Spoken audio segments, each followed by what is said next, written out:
Muy, pero muy buenos días, mis queridísimos estudiantes. Hoy, 12 de mayo, Día de las Madres, deseándoles un feliz día a todas las mamacitas que están aquí, que estén que estén muy feliz hoy en su día. Es un día casi internacional. Bueno, hoy, segunda participación, estamos en el técnico laboral por competencias en recreación y deportes, ofertado por el Politécnico Nacional de Artes y Oficios PONAO, seccional Cali y Buenaventura. Hoy con un gran invitado, segunda ponencia, el doctor Jorge Suárez, médico y licenciado en educación física. Pero antes de presentarlo, quiero presentarle a mis queridas estudiantes. Profe María Antonia Mamián, tiene la palabra. Buenos días para todos. Mi nombre es María Antonia Mamián Botina. Soy del municipio de Agua Valle. Trabajo para Recrea Valle como monitora cultural, instructora y manejo la parte de juegos tradicionales, educación física y también con la parte psicomotriz en instituciones educativas y con grupos de adulto mayor. Gracias. Bienvenida, muy bien. Profe Noralba Solarte. Buenos días para todos y todas. Mi nombre es Nora Alba Solarte. Soy de Cali. Trabajo actualmente en Indervalle como monitora del programa Reite. Muy bien, maestra, qué bien. Profe Joana Rosso. Hola, muy buenos días para todos. Yo soy Joana Andrea Rosso Mendoza, instructora de actividad física de clases grupales. Trabajo en el momento en Indervalle, en el programa Hábitos y Estilos de Vida Saludable de la línea de actividad física. Muy bien, bienvenida. Profe Valentina García. Hola, buenos días para todos. Mi nombre es Valentina García Tolosa. Actualmente trabajo en Indervalle, en la línea de actividad física, en el programa de hábitos y estilos de vida saludable como coordinadora zonal de los municipios de Yotoco, Vige, La Cumbre, Yumbo, Jamundí y Buenaventura. Muy bien, bienvenida, qué gusto. Profe Diego Ríos Polanco. Hola, muy buenos días para todos. Mucho gusto, mi nombre es Diego Fernando Ríos Polanco, soy de la ciudad de Cali, trabajo en Indervalle en la línea de actividad física. Bienvenido, qué gusto tenerte por acá. Profe Waldir Vázquez Martínez. Muy buenos días para todos. Hombre, Waldir Vázquez, soy de la isla de San Andrés, soy técnico en deporte y formador deportivo también. Qué gusto tenerte por acá, maestro Waldir. Profe Jorge Giovanni Tapia, bienvenido. Buenos días para todos. Mi nombre es Jorge Giovanni Tapia, vivo en Valledupar y tengo un técnico auxiliar de enfermería y cursos hacia el deporte que es como administración deportiva y planificación deportiva y base de entrenamiento deportivo. Muchas gracias. Bienvenido, maestro. Qué gusto tenerte por acá. Bueno, de los invitados, tenemos muchos invitados por acá. Ya tenemos 25 personas en sala.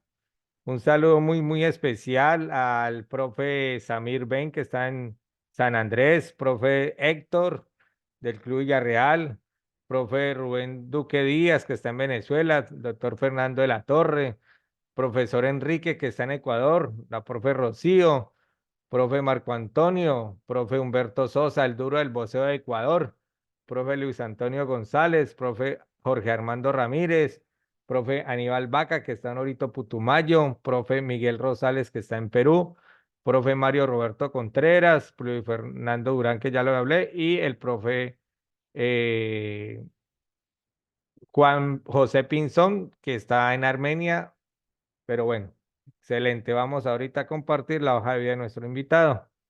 Un súper resumen. Porfa, alguien que me diga que están viendo mi pantalla. Sí, señor. ¿Ya se amplió? Sí, señor. Muy bien. Jorge Luis Suárez Guerrero, médico y licenciado en educación física, medicina al servicio del deporte. Experto en valoración médica general con énfasis deportivo. Da asesoría en planes de entrenamiento para poblaciones especiales, acompañamiento en programas de ejercicio con población especial, tutorías y ponencias virtuales y presenciales relacionadas con las ciencias del deporte y la salud. Y su fuerte, todo lo que tiene que ver con rehabilitación en lesiones deportivas. La verdad, para mí es un gusto que nuestro querido doctor y licenciado en Educación Física, Jorge Suárez, esté hoy con nosotros. Él es como mi hermano, tuve la oportunidad de poder conocerlo físicamente en un congreso que estuvimos y la verdad es un hombre maravilloso. Mi querido hermano Jorge Luis Suárez Guerrero, bienvenido a la Casa del Ponado. Esta es su casa y bueno, bienvenido. La sala es suya. Profe Hilder, buenos días, ¿cómo está? Un abrazo también, profe. No, como siempre, para mí un placer poder compartir con ustedes. Como siempre lo he dicho, en algunos casos enseñando y en muchos aprendiendo con todas las charlas que se hacen acá, profe. Entonces, para mí es un placer. Y lo mismo, profe, también un gran abrazo. Y sabe que es una persona muy especial para mí, un gran amigo. Y por eso, pues, de mi parte, cada vez que yo pueda, con mucho gusto estoy ahí para ayudar en lo que más pueda colaborarles. Bueno, profe, voy a compartir. Vamos a empezar. Y creo que me toca básicamente hacer un trabajo integrativo, ¿no? Entre lo que nos acabó de hablar la doctora Ana María y lo que viene ahorita, porque pues parte de lo que realmente eh, genera la mayor curva de aprendizaje en el tema de lesiones es precisamente el componente práctico, ¿sí? Acá, desde el punto de vista teórico, claro, es una base que le permite a uno entender los mecanismos, digamos, los protocolos de actuación, pero es ya cuando uno tiene la oportunidad de hacer que logra integrar y logra entender eso, y por eso mi idea es hacer ahorita un pequeño puente entre lo que sería la teoría y lo que van a ver ahorita con el siguiente ponente respecto a la práctica. Bueno, sin más, vamos a empezar entonces. ¿Ven las diapositivas? Sí, claro que sí, doctor. Perfectamente. Bueno, cuando uno empieza a hablar de lesiones, vemos que hay una serie de tejidos que con mayor frecuencia se lesionan con otros, ¿no? Y lo que vamos a ver hoy, o por lo menos en este tipo de lesiones, son las que tienen que ver principalmente con el tema muscular. En la conferencia pasada había un tema muy importante que es el RCP, ¿no? En el RCP, en la reanimación cardiocerebropulmonar, pues ya estamos en otro contexto, porque muchas veces no es una lesión derivada del deporte, sino generalmente son eventos que ocurren más que todos asociados a alguna enfermedad. Pero ya mirando el tema del deporte, lo que vamos a encontrar es que lo que más se lesiona son la piel, el tema del tendón, los músculos, ojo que no es la fatiga, no es la sobrecarga, es la lesión, la ruptura muscular y los ligamentos. Entonces, cuando empezamos a mirar, digamos de manera global el tema de lesiones y el tema asociado a enfermedades, encontramos que el comportamiento nacional e internacional termina siendo más o menos lo mismo. Vamos a empezar a ver primero componentes de cada uno de los diferentes tejidos, después vamos a mirar algunos de los protocolos de actuación dependiendo del tipo de lesión, ¿listo? Para que cuando vayan con el siguiente ponente, pues ya tengan una idea de cómo se produce, cómo se debe actuar, para que cuando vean la práctica, pues ya entiendan por qué se hace lo que se hace. Entonces, cuando hablamos de las lesiones de piel, que es del primer tema que vamos a hablar, podemos tener diferentes grados, ¿sí? La clasificamos en grado, primer grado, segundo grado, tercer grado. Entonces, el primer grado es esto, son los populares morados que le decimos acá, las equimosis. Entonces, tenemos la piel, en la piel tenemos una serie de vasitos que están cerca a la superficie. Ellos se rompen y son lo que genera el morado. ¿Qué sucede? Que es una lesión, muchas veces son pequeñitas, limitadas, pero ya cuando empiezan a aumentarse ese tipo de lesión, ya pasamos de un primer grado a un segundo grado. Su extensión es mayor y su profundidad también es mayor, es decir, tenemos más vasos sanguíneos comprometidos de mayor profundidad. Esto es también, miren, una contusión, perdón, de segundo grado. Entonces acá por el trauma, por el golpe, tuvimos ruptura de vasos sanguíneos. Y en una de tercer grado es cuando ya hay compromiso tan serio de los vasos, una ruptura de los vasos, que zonas del tejido quedaron sin circulación y se produce la necrosis, es decir, la muerte del tejido. ¿Cómo acá o acá? El otro tipo de lesión es la muscular. Todos sabemos el papel importante mecánico del músculo. Hoy día también sabemos que el músculo es un órgano endocrino y eso explica, entre otras, el tema de por qué las personas con obesidad muchas veces tienen dificultad para bajar de peso, pero eso es tema de otra charla. Hoy lo que vamos a ver es la lesión del músculo. Recordemos que el músculo, por lo menos el estriado esquelético, recuerden que hay músculo estriado esquelético, músculo liso y músculo cardíaco. El estriado esquelético lo tenemos denominado así porque cuando se ve el microscopio, ustedes ven acá como unas lineecitas, ¿sí? Se parecen las estrías. Además, recuerden que el músculo estriado esquelético no es una sola célula, de hecho, es el resultado de la fusión de muchas células en estado embrionario que forman una gran estructura. Pero bueno, lo otro es que hay una transición, una zona de transición entre músculo y tendón, y eso lo vamos a ver más adelante por qué es importante esa zona de transición. Entonces, ¿qué vamos a tener cuando el músculo se rompe? Vamos a hablar de desgarros. Y acá hay algo muy importante porque a veces las personas piensan que para ganar masa muscular hay que romper el músculo. Ojo, no hay que romperlo. Si usted lo rompe, hablamos de un desgarro y lo que hizo fue lesionarlo. Pues pilas con eso. Y tenemos 4 grados, que van desde el grado 0 hasta el grado 3.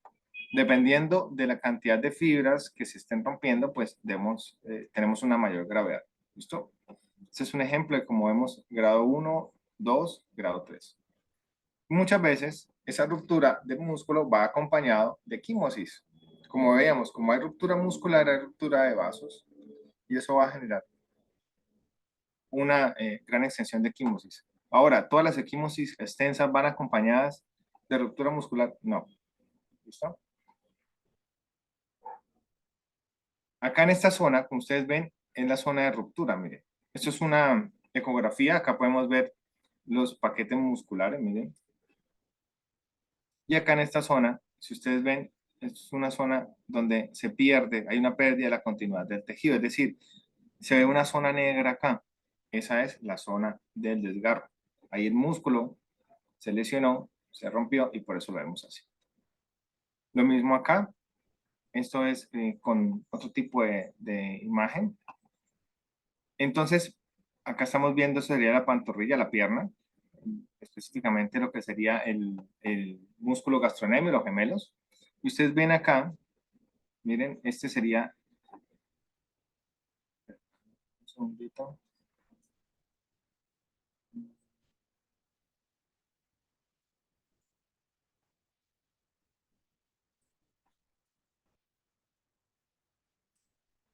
Entonces, esto de acá sería el músculo y ustedes ven acá claramente cómo cambia de color, ¿sí? Esto es la zona de la ruptura.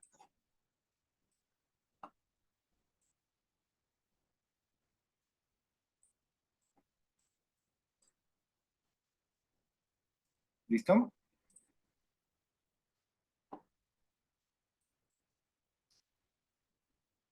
Y acá pues podemos ver claramente la lesión. Si ustedes se fijan, y esta es una imagen que me gusta mostrar, acá viene el vientre muscular, acá hay una depresión y acá continúa. Es decir, ahí existió una ruptura. Muchas veces existen rupturas, no hay la recuperación adecuada por diferentes motivos y ya empieza a haber un tejido cicatrizal y eso evita que se pueda hacer una reconstrucción de ese músculo. Acá también, no sé si lo alcanzan a ver. Si ustedes se fijan, mire, acá hay una depresión. También una ruptura muscular.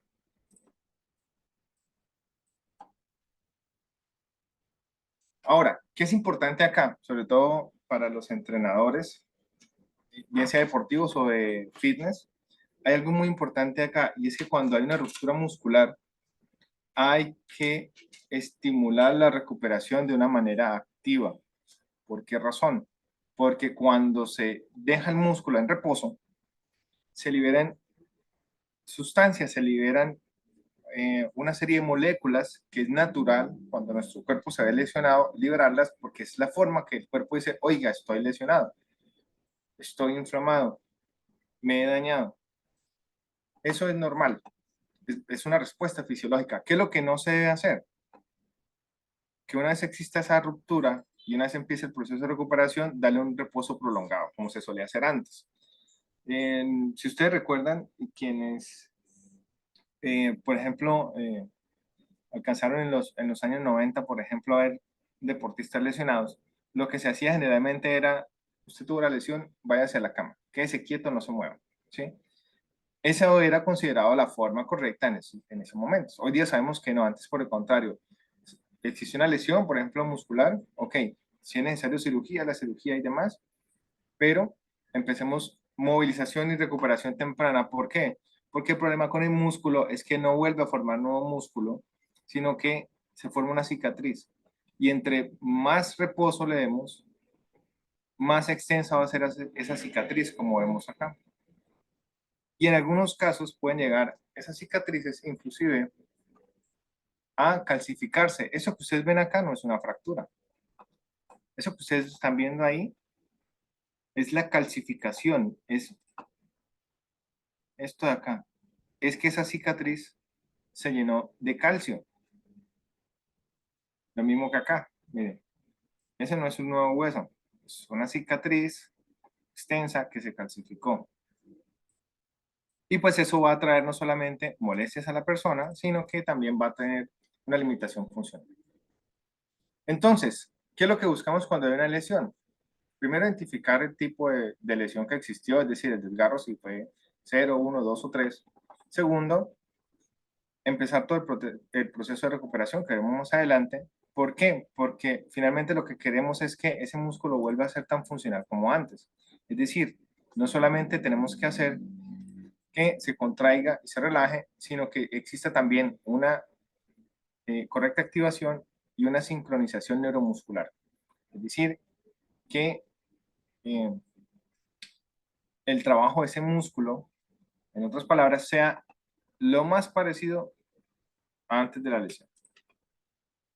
Lo otro es el tema de los ligamentos. Recordemos que el ligamento une hueso con hueso. El ligamento tiene una serie de proteínas, como ustedes ven acá abajo, que son las proteínas colágenas, están organizadas. Y si ustedes se fijan, todas tienen una orientación. Cuando hay una lesión, por ejemplo, los esguinces, acá en esta imagen vemos lesión acá, aunque también está comprometiendo el hueso, o un esguince de tobillo, que es muy frecuente. Lo que vamos a encontrar es que existe diferentes grados de lesión. Entonces, entre más sea la lesión, pues tenemos una ruptura parcial o inclusive completa de ese ligamento. Y por ejemplo, en este video que les traigo es de Juan Hernán, el doctor Juan Hernán. Lo que vamos a ver es, por ejemplo, una ruptura de ligamento cruzado. Anterior roto justo antes de operarlo. La primera maniobra, la maniobra de la palanca, vemos como en la rodilla sana a la izquierda el talón se despega de la camilla al hacer la palanca, mientras que en la que no hay cruzado, pues esto no ocurre. A continuación vamos a ver el cajón anterior en la que subluxamos la tibia respecto al fémur hacia adelante. Si ustedes se ven, miren. Una inestabilidad sagital. Y por último vemos la inestabilidad rotatoria en el pivot shift, en el que igualmente subluxamos la tibia posterior externa.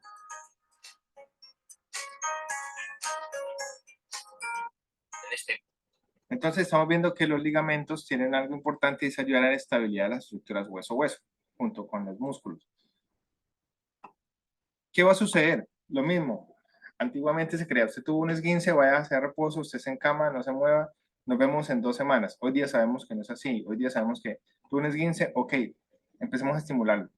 Si ustedes me siguen, miren la imagen que dice A. Esto que ven acá es un tendón, perdón, es un ligamento normal, ¿sí? En la B es un ligamento que existió una recuperación pero con reposo prolongado, y en la C es un ligamento que existió lesión con un reposo temprano. Si ustedes se fijan, miren acá,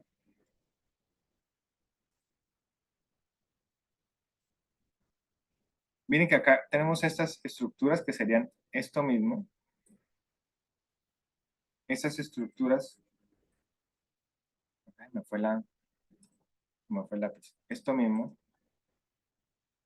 Acá, ustedes ven que estas estructuras son mucho más pequeñas, es decir, la organización de esas proteínas es menor, pero acá, si ustedes se fijan, intentan simular mucho esta misma estructura. Y esto es cuando se logra la estimulación con actividad, es decir, una estimulación activa. No solamente con el reposo prolongado. Obviamente, claro, hay que dar un periodo de reposo, ¿sí? Pero ya no es más de casi que un día, 2 días.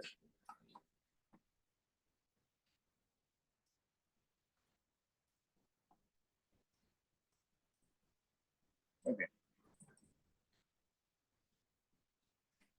Entonces lo que les decía, miren, más o menos para el 2000, el tratamiento era, pues en ese momento era el reposo, era no se mueva, esté quietico, ya hoy en día ha cambiado, y de hecho lo que hacemos es tratar de estabilizar y empezar a estimular mediante radiación precoz, es decir, lo más pronto posible, volver a mover esa estructura. Bien, el otro tejido que tenemos que se lesiona es el tendón. Generalmente uno escucha el término de tendinitis y tendinitis para una inflamación aguda, la tendinosis para una inflamación crónica. Hoy día hablamos más es de tendinopatías, una tendinopatía aguda o una tendinopatía crónica. Entonces, ¿qué es lo que va a suceder acá? Lo que tenemos y lo que explica los mecanismos es que tenemos una lesión del tendón. Recordemos ahora que el tendón es la estructura que me estabiliza o que une músculo con hueso. Es con una inflamación aguda, con comúnmente conocida también como la tendinitis, es decir, la tendinopatía aguda, tenemos 2 vías. Hacemos una buena recuperación y hacemos que ese tendón vuelva lo más normal posible, o simplemente dejamos que él se desinflame, no le permitimos esa recuperación, hacemos que esa inflamación persista y finalmente llamamos a una inflamación crónica. ¿Qué va a suceder? Pues vamos a tener una degeneración, como ven acá. Eso que ustedes ven acá es un tendón sano, es un tendón normal. Por favor, miren bien la imagen. Ustedes se fijan, hay unas cuantas celulitas. Vemos esa organización muy bonita, ese tejido. Cuando hay una tendinopatía aguda, es decir, cuando hay una tendinitis, miren, hay una mayor cantidad de células, muchas de ellas de tipo inflamatorio.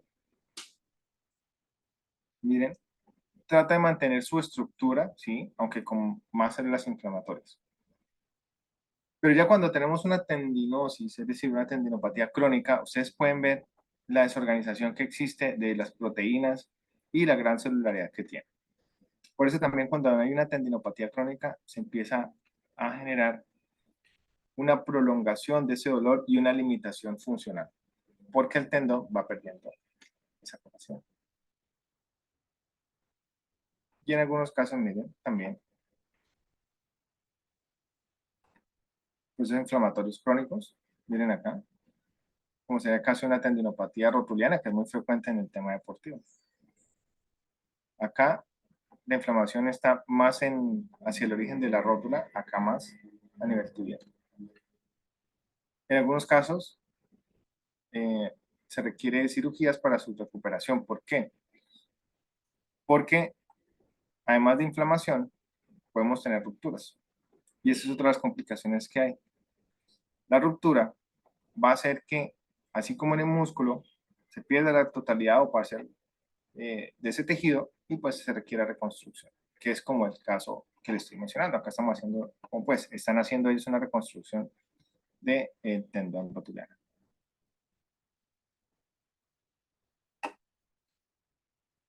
Lo otro que podemos tener, las luxaciones.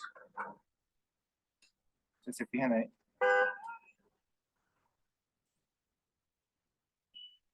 La otra estructura que puede estar comprometida es la articulación como tal, entonces podemos tener subluxaciones y luxaciones. La subluxación es cuando una estructura cuando la articulación no se sale completamente, es decir, una luxación incompleta. Y la luxación es cuando ya perdemos esa estructura, como lo vamos a ver acá.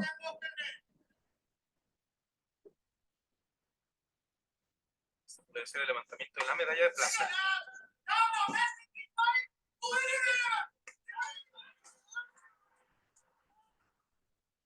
Si ustedes se fijan ahí, existe una luxación a nivel del codo.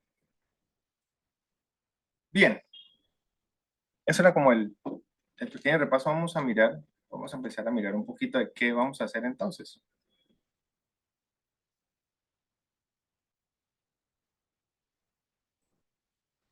Y eso ya lo vamos a profundizar más adelante. Entonces, lo primero, siempre hay que movilizar. Y esa movilización es mientras se hace el traslado al centro médico o al puesto de salud más cercano. Se le puede administrar analgésico siempre y cuando sea alérgico, y eso tienen que estar muy seguros.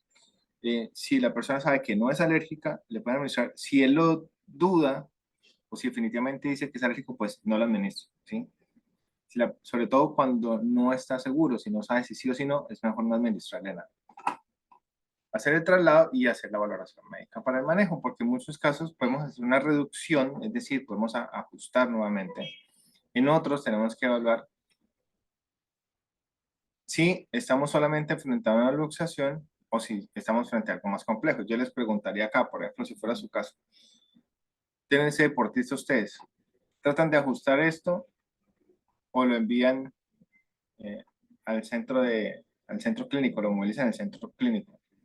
Es para que se hagan esa pregunta y ustedes mismos se vayan respondiendo. Bueno, si yo tuviera esta lesión, ¿yo qué haría ahí? En muchos casos, como digo, tenemos una luxación, se salió la articulación y podemos hacer la reducción siempre y cuando tengamos entrenamiento. En otros casos, debemos estar seguros de que no hay fracturas. Y esto es algo que puede llegar a pasar. A veces cuando hay luxaciones, pueden haber fracturas. Entonces hablamos de una luxofractura. ¿Por qué es importante acá?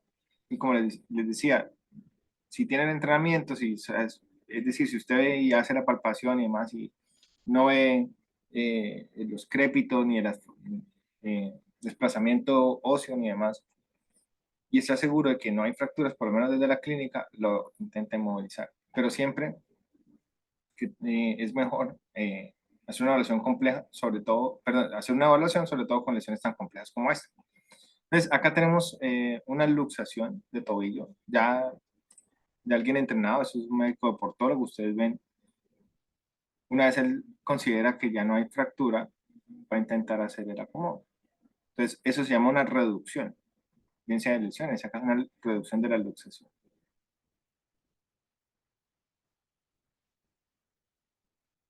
¿Ya? ¿Sintieron el alivio? Ok. Y es que la segunda, digamos, la segunda posibilidad acá es que si no hay entrenamientos podemos llevar a otra lesión más, que la fractura. Como les decía, puede que inclusive ya tuviera la fractura con la luxación, la luxofractura, puede que tuviera un esguince, es decir, una fractura incompleta, y al momento de manipular podemos llevar a fracturas. O en otros casos, estando muy seguros y pues conociendo la técnica, lograr hacer la reducción completa.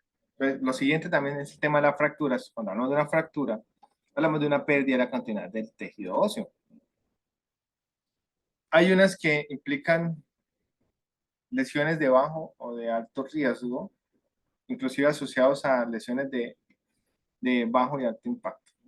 Pues acá ustedes ven. ¿Qué es lo que vamos a encontrar? Obviamente una clara deformidad. En este caso también esa deformidad está en el cuerpo del hueso, por decirlo así, es decir, no está a nivel articular, donde uno puede decir, posiblemente es una luxación, pero pues claramente acá no es una luxación, ¿no? Inflamación, hay dolor, podemos tener hemorragias también, si eso rompió la piel, por ejemplo, entonces tenemos una fractura abierta. Obviamente hay limitación por el movimiento, pero resulta que eso también son fracturas. Eso que ustedes también es una fractura, porque los dientes son tejido óseo. Lo que pasa es que es tejido óseo expuesto, son una serie de cubrimientos que pues los hacen especiales. Pero esto que ustedes ven acá también es una fractura. Dependiendo del mecanismo, pues tenemos diferentes tipos de fracturas y el manejo en cada una es diferente. En algunos simplemente la inmovilización, en otros pues necesitamos cirugía, ¿no?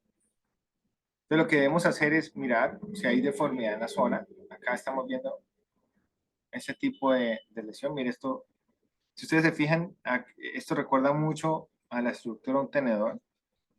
Entonces acá está la deformación, miren. Puede haber hinchazón, puede haber morados, puede haber, como veíamos en la imagen anteriores, puede romper la piel y verse. En otros casos, pues, si colocáramos la mano acá, escucharíamos el hueso hacer un crépito, hacer un dolor, un chasquido. Y en estos casos, pues, tenemos una fractura y es mejor enviar. En algunos casos tenemos fracturas incompletas. La fractura incompleta, entonces, no vamos a encontrar. Espérenme, regreso.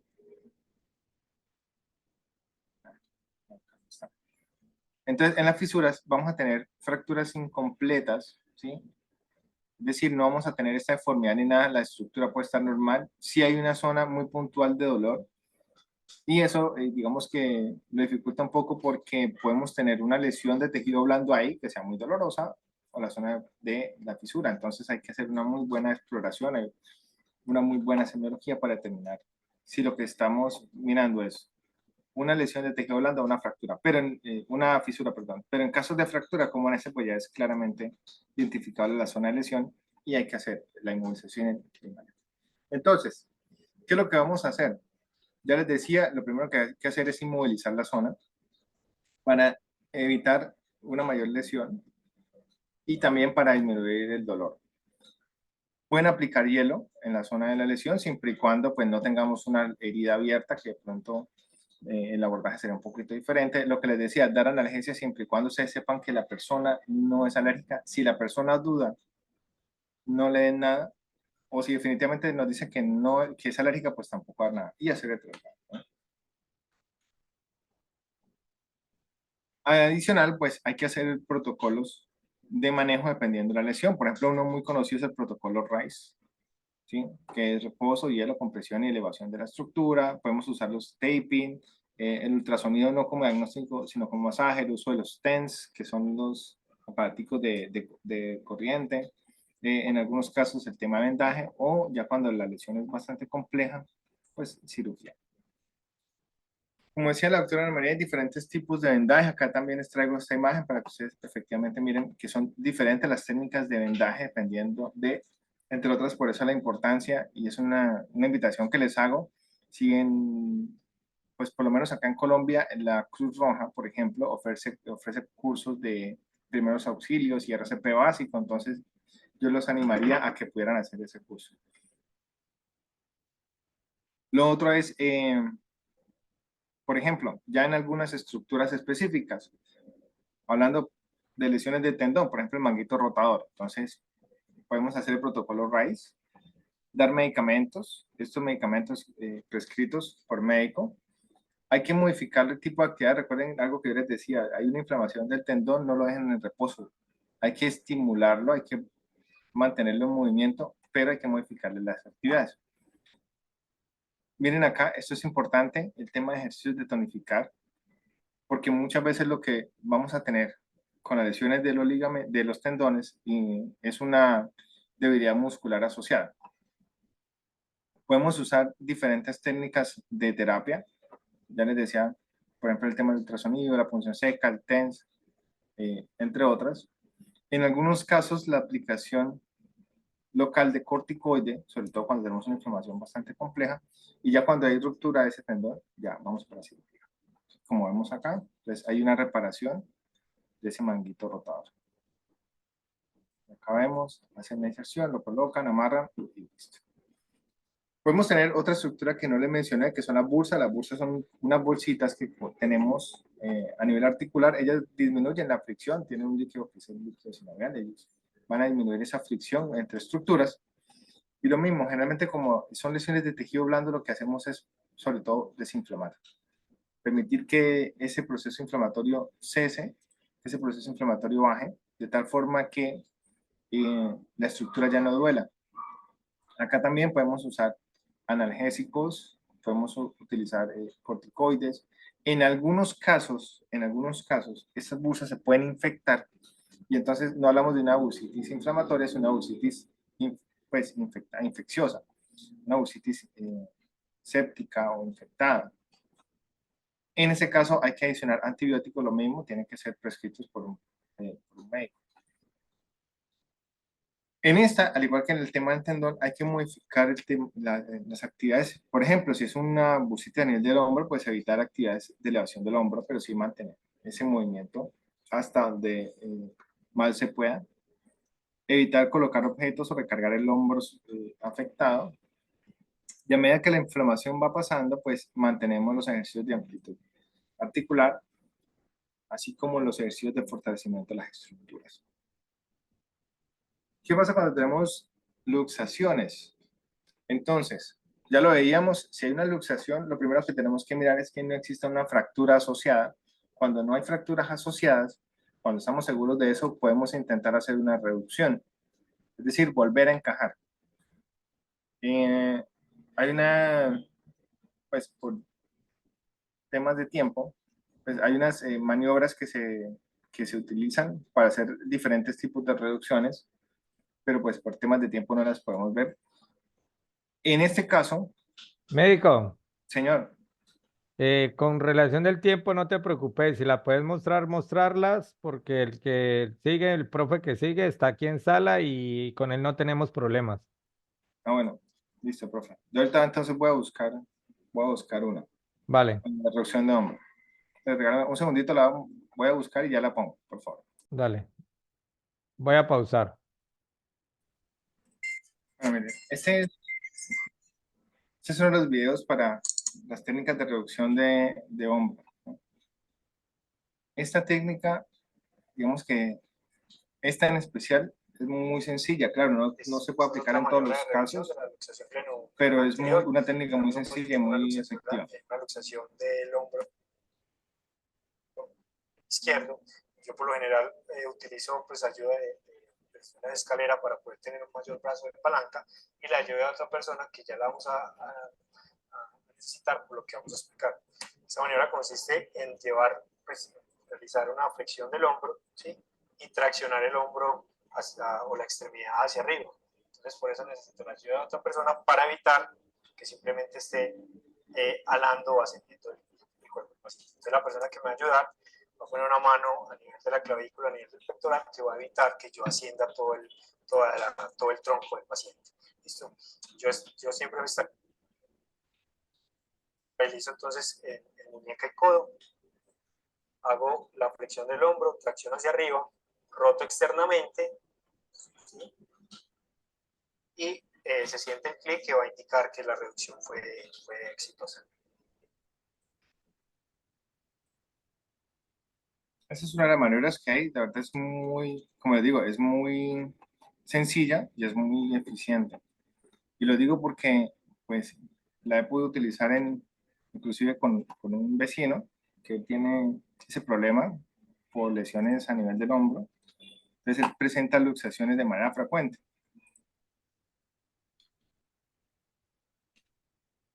Y la verdad, permite una reducción muy buena. Voy a mostrar el otro video, aunque me voy a adelantar un poquito porque ese es del tema de codo, pero pues, un segundito ya muestro el otro video.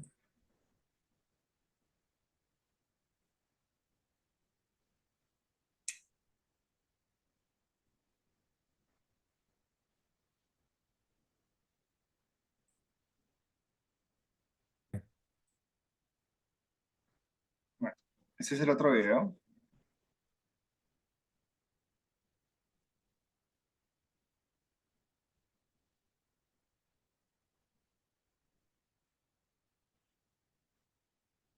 También, por ejemplo, son algunas maniobras que, nuevamente, descartando que no exista fractura, inclusive que no exista compromiso neurovascular, se puede hacer esa reducción. Posterior, medial o lateral. el médico, pues necesitamos la ayuda de otra persona que nos va a hacer la contracción o nos va a sostener pues, el antebrazo mientras que ejercemos la maniobra y hacemos la fuerza sobre el codo. Es una maniobra sutil, en muchos casos se puede hacer inclusive sin necesidad pues, de anestesia. El médico entonces con los 2 pulgares juntos, ¿sí?, va a buscar el olecrano mientras que el resto de los dedos o la mano abrazan el antebrazo. Va a generar una tracción mientras que le están haciendo la contracción, y a medida que va manteniendo la tracción va flexionando el codo, como buscando encajar el olecrano nuevamente al hombro. Ahí se puede acompañar de una maniobra de pronosupinación, si en caso de no lograr la reducción.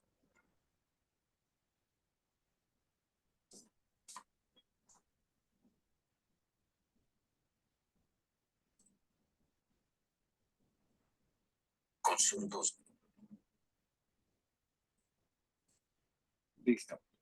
Entonces, como ustedes pueden ver, hay maniobras que no son tan complicadas y que sí nos van a permitir pues, lograr reducir la luxación. Es decir, nos van a permitir hacer el abordaje, pero vuelve y juega. ¿Qué debemos tener presente? Que no existan fracturas, que no existan compromiso de nervio ni de vasos y sobre todo conocer cuál sería la técnica para hacer esa reducción.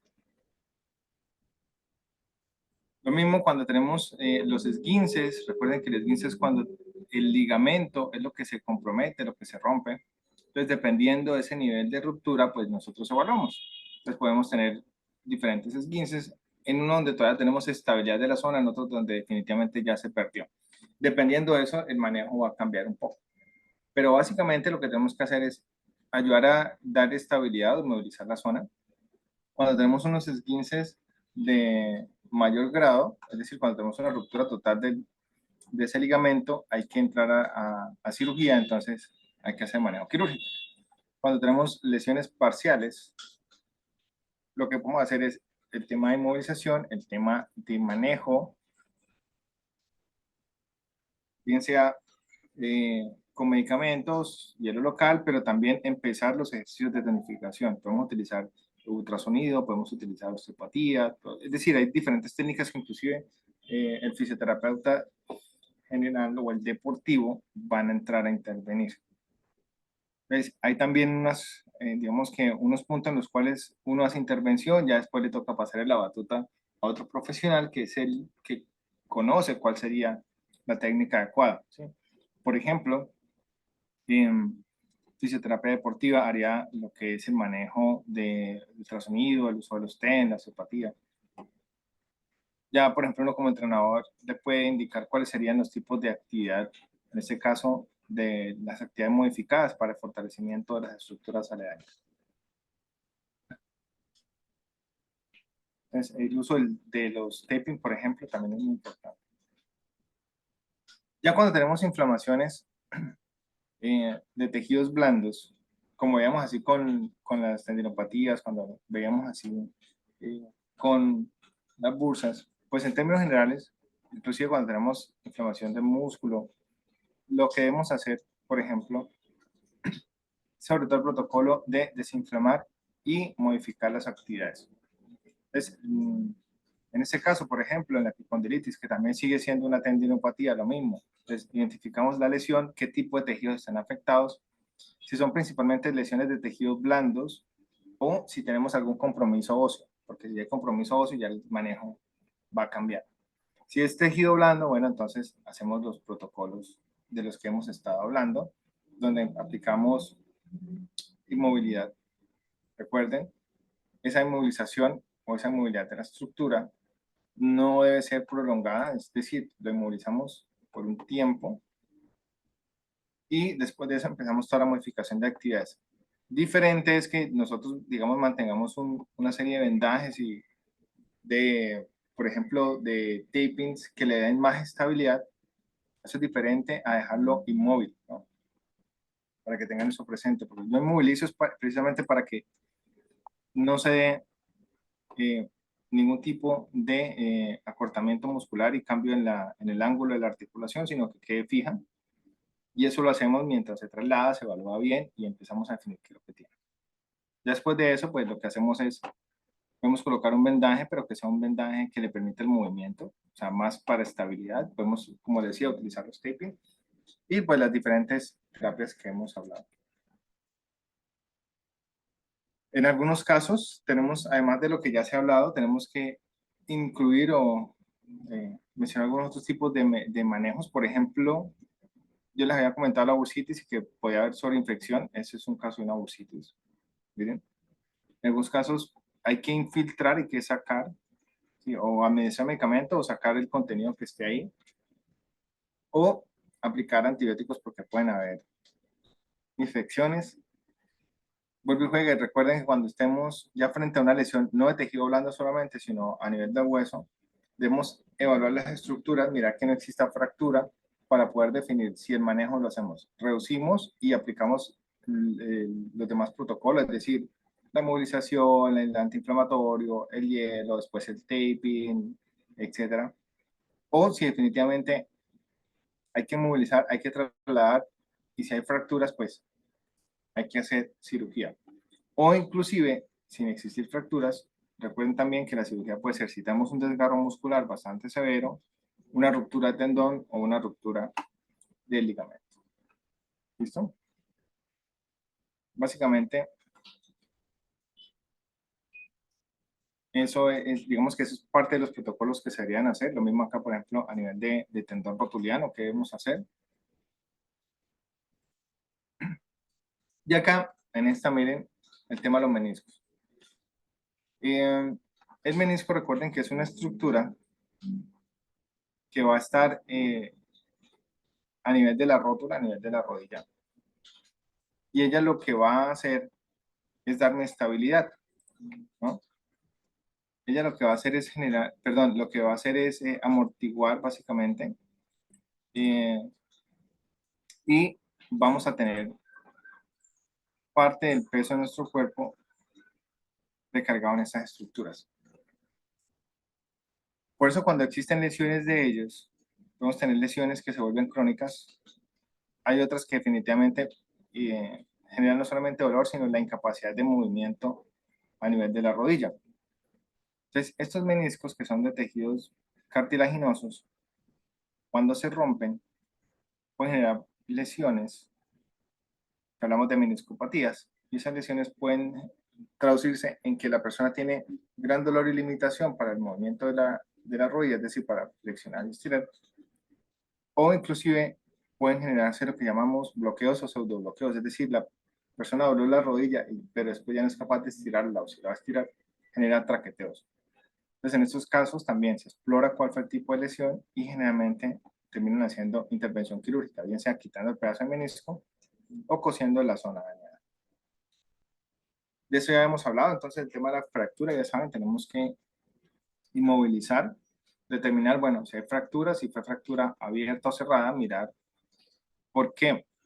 Porque cuando estamos frente a una fractura abierta, tenemos otra situación. Y esa otra situación son las hemorragias.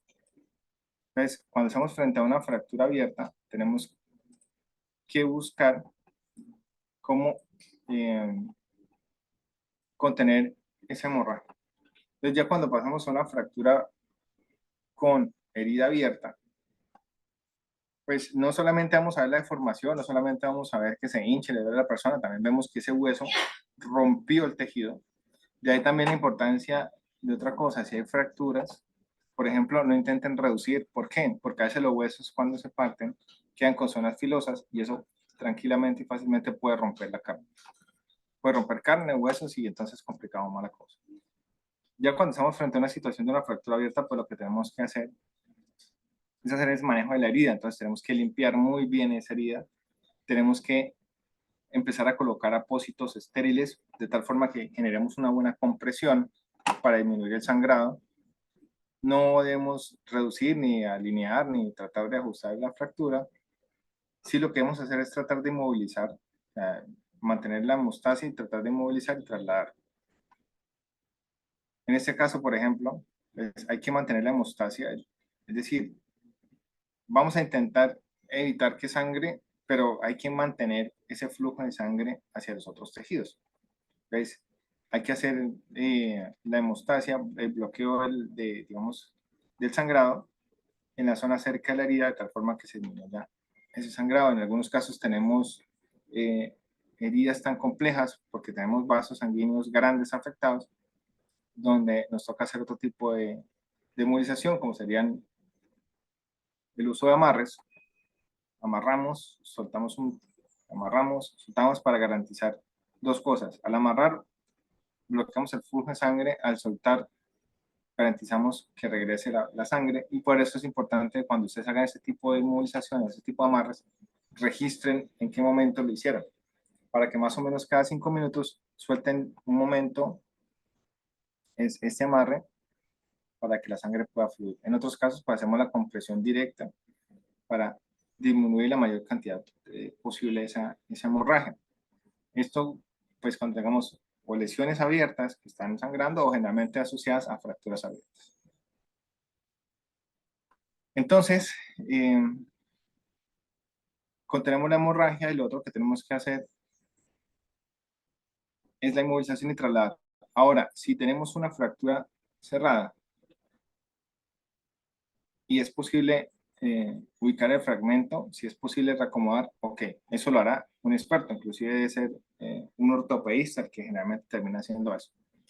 Si tenemos la fractura abierta, ya sabemos que no podemos hacer eso, hay que dejar ahí, tenemos que lavar bien la zona, bloquear el paso de sangre por un tiempo, mantener y controlar la hemorragia lo que más se pueda, y transportar. E inclusive en algunos casos, dependiendo del tipo de lesión, importante, si consideran que hay una posible lesión a nivel cervical, hay que inmovilizar y trasladar al paciente. En esos casos a veces es mejor que sea un equipo experimentado el que lo pueda hacer. Ahora, si por ejemplo, si ustedes tienen entrenamiento en ese tipo de maniobras, lo pueden hacer claramente. Generalmente se requiere un equipo porque, como ustedes ven, no es una sola persona la que moviliza al lesionado, sino son varios, ¿no? Sobre todo cuando pensamos que hay un compromiso a nivel de cuello, o cuando estamos frente a un potencial trauma craneoencefálico, entonces el abordaje va a ser diferente. Bien, y acá hay otro tema muy importante que nos hemos venido, digamos, que ya viendo desde hace rato, bueno, y es con el tema del COVID. Ya claramente el tema del encierro, el tema de tapabocas, de muchas cosas pasaron, pero sí hay algo importante que ustedes deben tener presente, y es mirar cuáles son las secuelas que le pudo haber dejado a ese deportista. En algunos casos quedan con secuelas a nivel respiratorio, cognitivo, y también otras que veíamos eran a nivel cardíaco. Entonces, ¿qué se ha visto? Muchas de esas secuelas persisten hasta el día de hoy.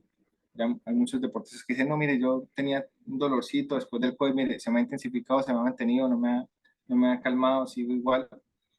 Entonces, eso también es importante mirar, identificar potenciales lesiones que hayan quedado después del COVID, así haya pasado mucho tiempo, porque pues vemos que hay secuelas que nos dejan la lesión.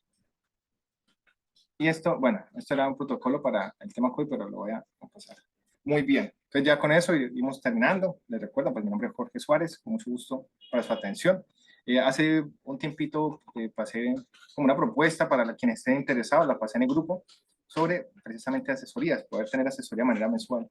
No solamente la he hecho, digamos, que en el tema de obesidad, que es algo que se está empezando a profundizar hoy día, los mecanismos fisiológicos y fisiopatológicos de la obesidad, cómo el ejercicio lo puede modificar, pero en cuáles casos hay que ir un poquito más allá. Entonces era parte de la propuesta que les había ofrecido. Quienes estén interesados, pues me pueden escribir al interno a través de este contacto o el contacto que aparece en el grupo sobre las asesorías, pero como ustedes pudieron ver, puedo orientarlos en mucho más temas.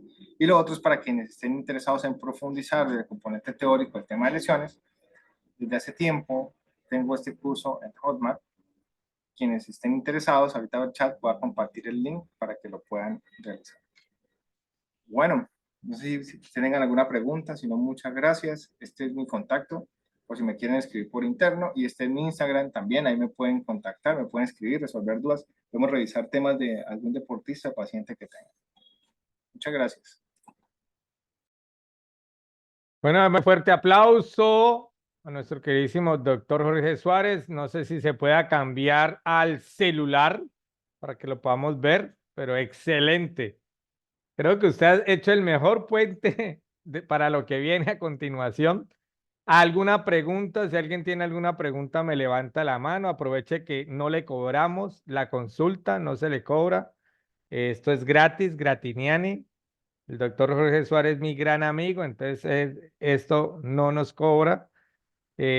Porfa, si alguien más, porque si no, vea, ahorita. Ahí ya el doctor Jorge Suárez nos está colocando lo del curso. Es curso pago, ¿no? Para que tengan en cuenta, ese curso sí no es gratiniani. Entonces, Noralba Solarte, tienes la palabra. Gracias. Para el doctor, yo tengo una inquietud. ¿El esguince es diferente a la fractura o es un término que se está utilizando hoy en día?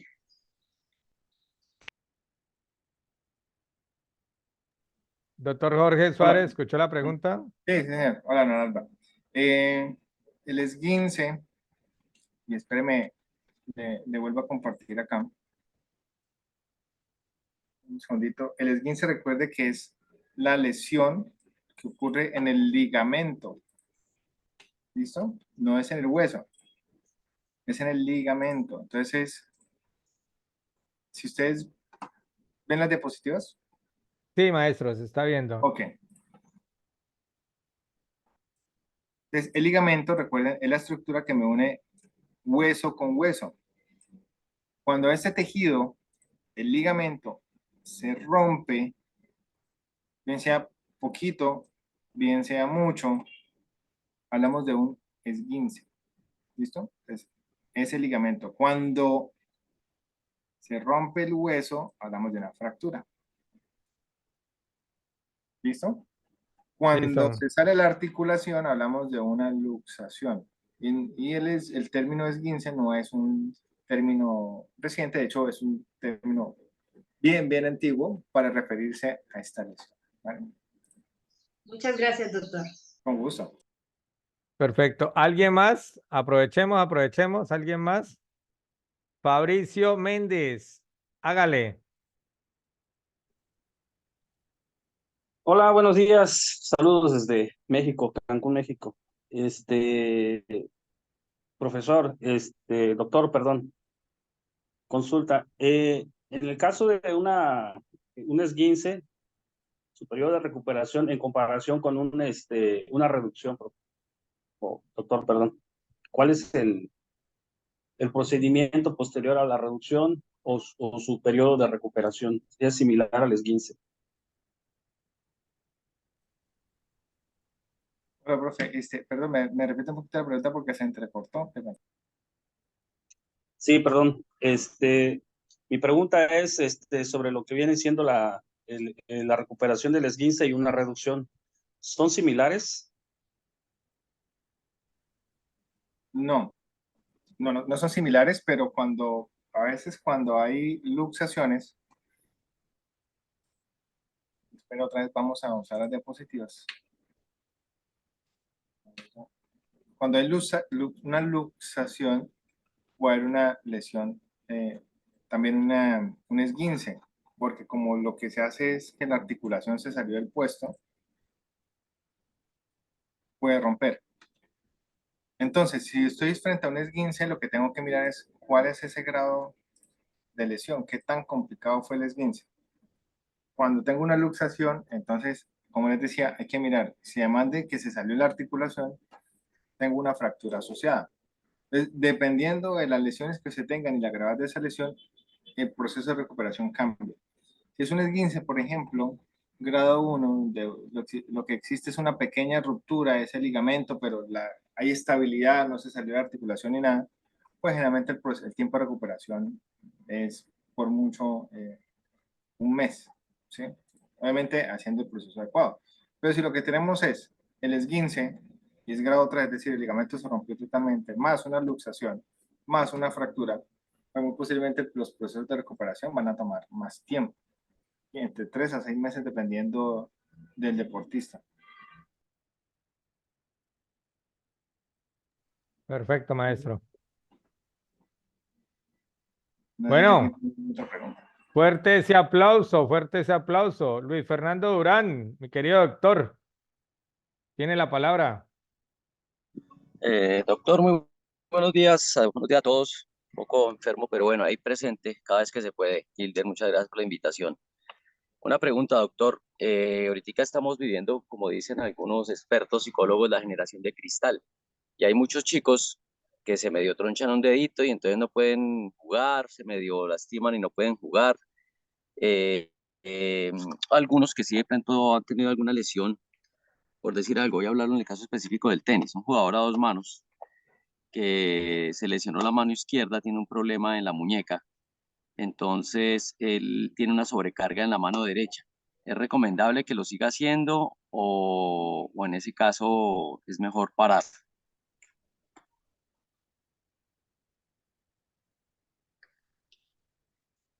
Jorge, ¿escuchaste? Jorge, Jorge Suárez, médico. Creo que tuvo problemas Acá con... sí. ¿Sí lo escuchó? Sí, señor. Ok, Eh, dale. pues, profe, ahí lo que tocaría es revisar al deportista, ¿no?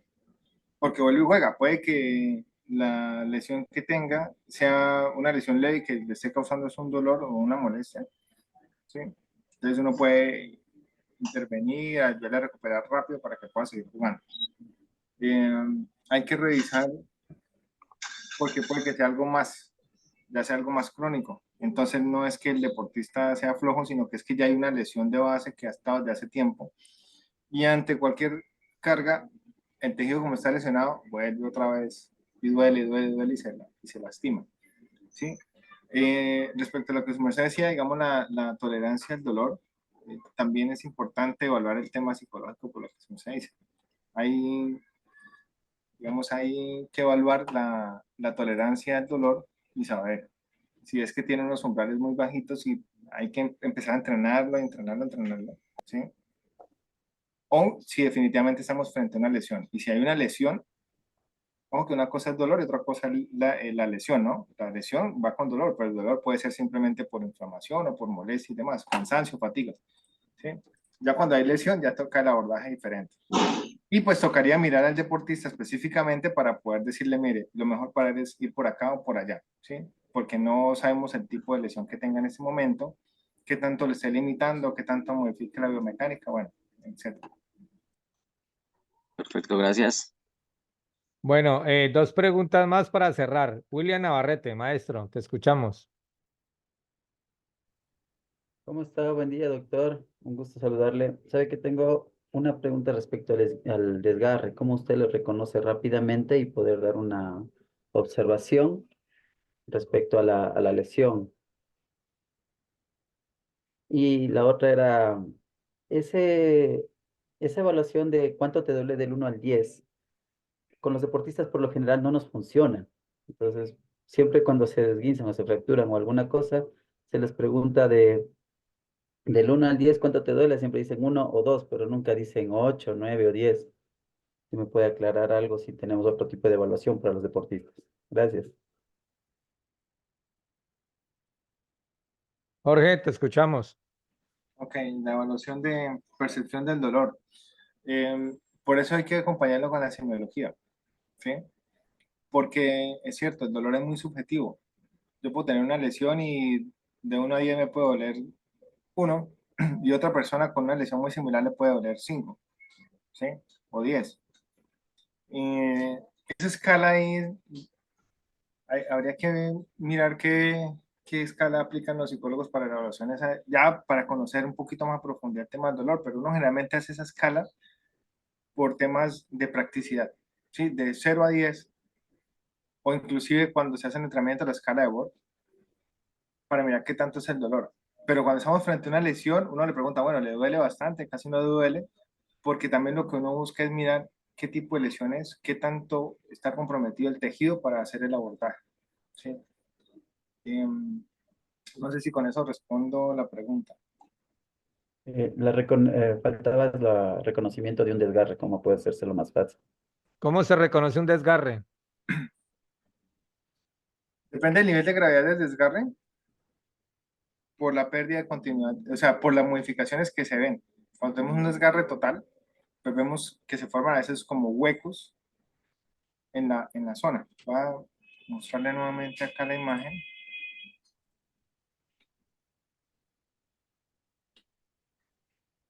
Un segundito.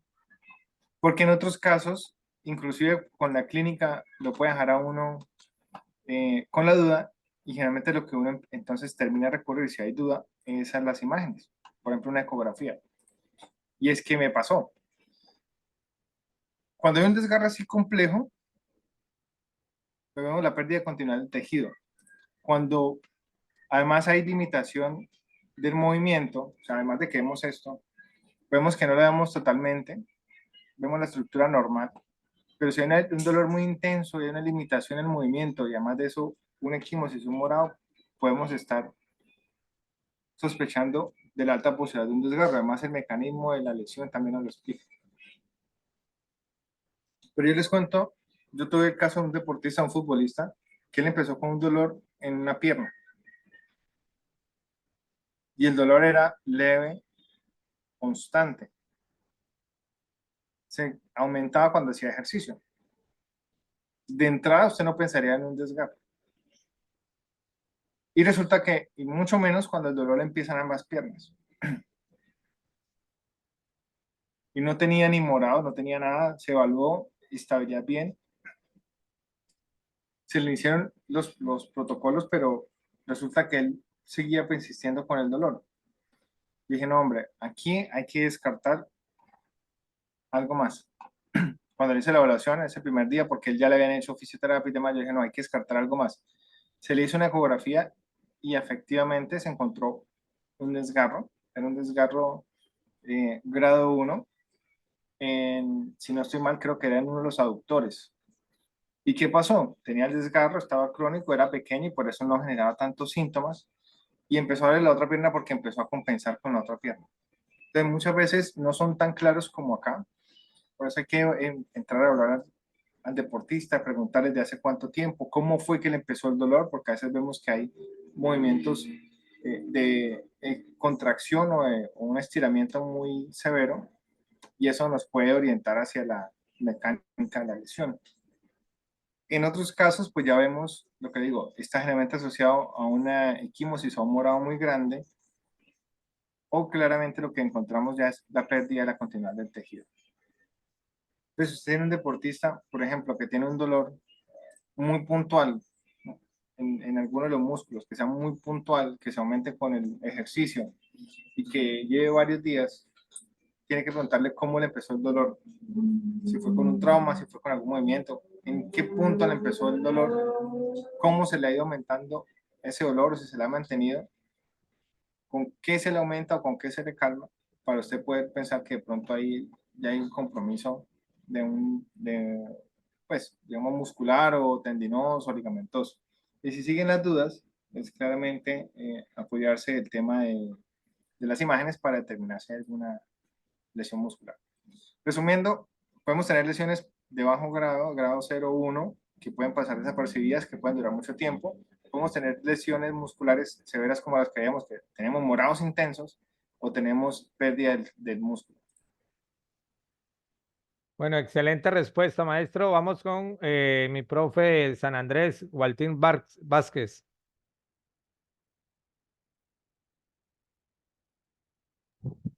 Buenas, profe, ¿me escuchan bien? Cierra la cámara para que escuchemos mejor, Waldir. ¿Sí me escuchan mejor ahora? Sí, dale ahí. Bueno, profe, la pregunta mía es, tengo, como decir, un desplazamiento de músculo. Pasa, toma radiografía, no tiene rotura, tiene ninguna masa al lugar. El músculo no volvió al lugar que debería revolver y está en un punto que la verdad pues no tiene dolor, pero no está en el lugar adecuado donde debe estar. Y se ve como, supongamos que a la persona que le miran el brazo se ve, porque es en un brazo. Se fue al médico, pero radiografía no muestra daño ni rotura, ni una masa diferente a que sería, que no se podría tratar. Ese tema ahorita de pronto lo trataría contigo, interno contigo, te mandaría la imagen para que veas, pero quisiera escuchar aquí en el grupo de trabajo a qué se debió cierta... Waldir, eso es un caso muy particular, muy especial. Lo cuadramos directamente con el doctor Jorge Suárez, porque es un caso ya ¿Sí? demasiado especial. Se necesita ver imágenes, se necesitan ver videos, se necesitan ver muchas cosas para poder tener una claridad en la respuesta. Pero esas asesorías tienen un cobro mensual de $10. ¿Listo? Vamos Bueno, con el maestro sí, eso quería José. comentar. Para quienes estén interesados con casos puntuales, pues tengo ese servicio de asesoría mensual, es decir, y es algo muy accesible. Sí, solo $10. Y la idea es precisamente eso. Todos los casos puntuales que tengan, nos sentamos, revisamos, miramos antecedentes médicos, si tienen imágenes. Y no solamente para el tema de lesiones, sino lo que le decía, para las personas que tienen algún usuario, algún afiliado, que ustedes vean que dicen, es que le tengo este entrenamiento y tiene esta lesión, o este entrenamiento, por ejemplo, para obesidad y no baja de peso, o una persona con sarcopenia y no gana músculo. Entonces, la idea es poderlos orientar ya con calma y a profundidad en cada uno de los casos. Entonces, digamos que tengo servicio para los que quieran. Qué pena ahí la interrupción, profe. Y gracias. Tranquilo, maestro. Vamos para cerrar con el maestro José Carlos Uria de Perú. Maestro José Carlos. Profe Samir, discúlpeme, pero por cuestiones de tiempo. Profe José Carlos.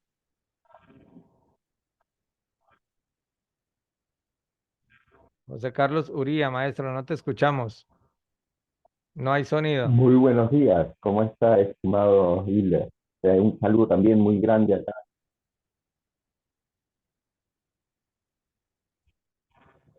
A ver, ¿me escucha?